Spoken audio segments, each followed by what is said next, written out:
It is the most fundamental feature of this game. Without it wouldn't feel the same.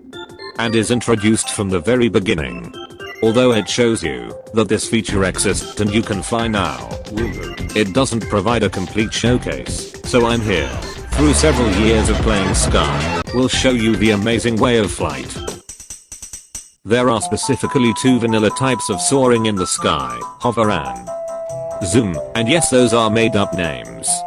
Hover is ideally used for flying in tight spaces and for linear ascend and descend. The way on how you steer in this mode is good for sharp turns. Also don't use it on long distance flight. It's just like playing Flappy Bird. Next is zoom. Yeah, let's just call it flight. Is designed specifically for open area flight, but if you're good enough, you can pretty much use this anywhere. In flight mode you can do these spirally trick fingers. I don't really use them. Very stylish. Also can be somewhat used in dodging the black shrimps of Wasteland.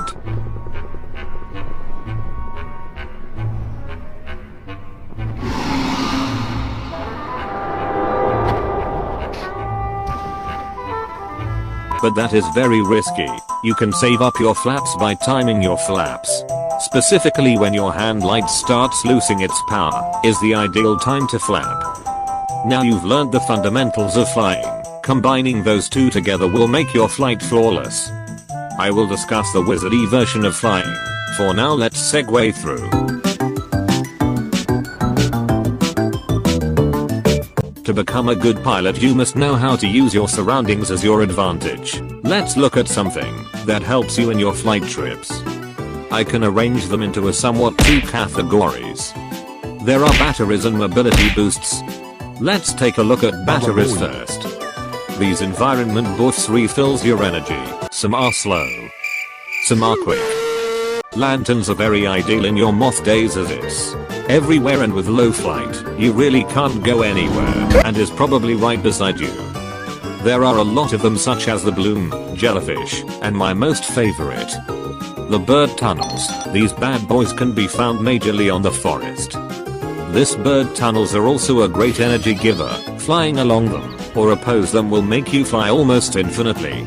You guys probably know how clouds work. Just dive into its fluffiness and you'll be rewarded. One of batteries are wax. Flying through them, especially the big plants and candle cakes, almost refills your energy to full. Next are the mobility boosters. These scattering the sky helps you in places you can't reach, or providing a great advantage to fly from, and refills your energy too.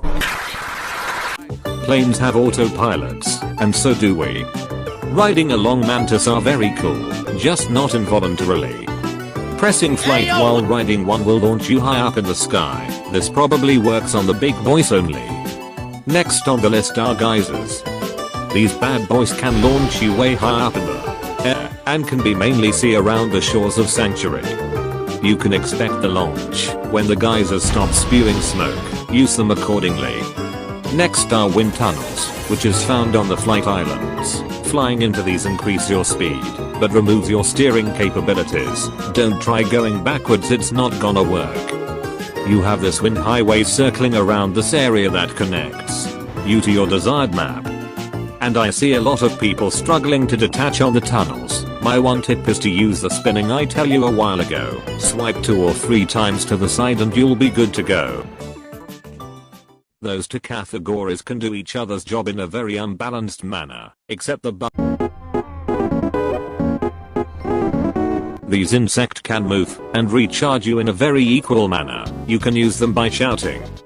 Flying through. Note that small calls also triggers the float.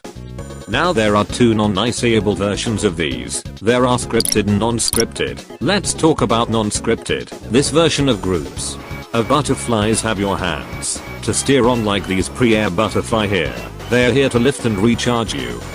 It is possible to cancel them by switching your flight mode. You can see when you're about to get floated when the butterflies literally calls you. And then there's the scripted ones.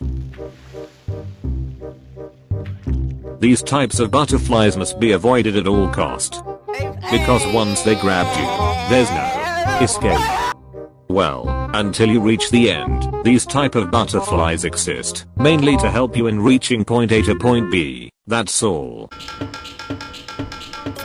Wind in skies everywhere, despite the fact that clouds doesn't move an inch, wind swirls around sky. Represented by the slow opacity lines, that symbolizes 3 types of wind. There are winds going up, winds going down, and I screw your flight wind.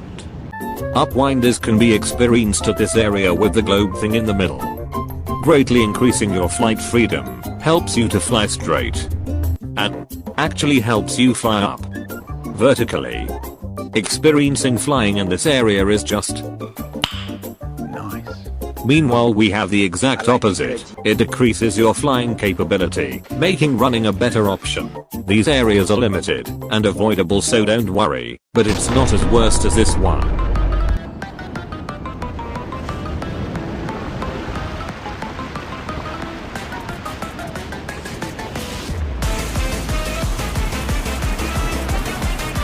This screw you wind pattern flings you into the worst possible position ever, to the point that lifting your feet up is just as punishing, but still avoidable. Never recommend to fly through it if you love your life.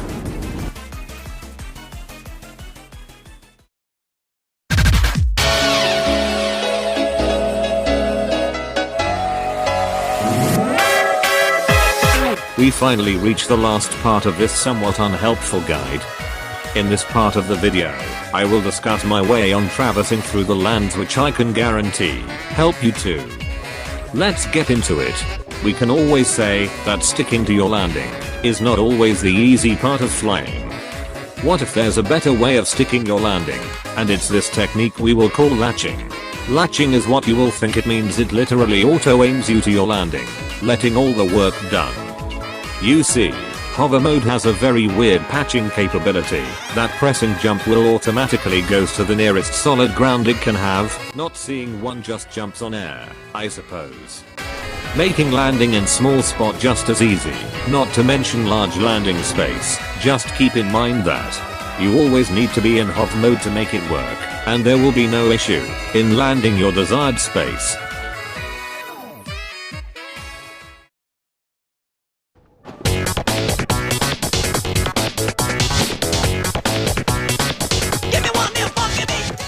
Bunny hopping is a certified content of every other game, making you run faster than plane running. Sky is no exception.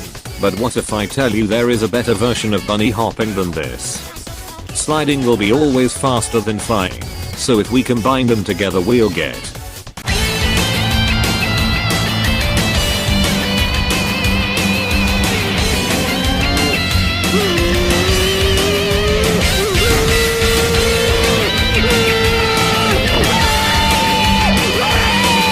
out my way, son!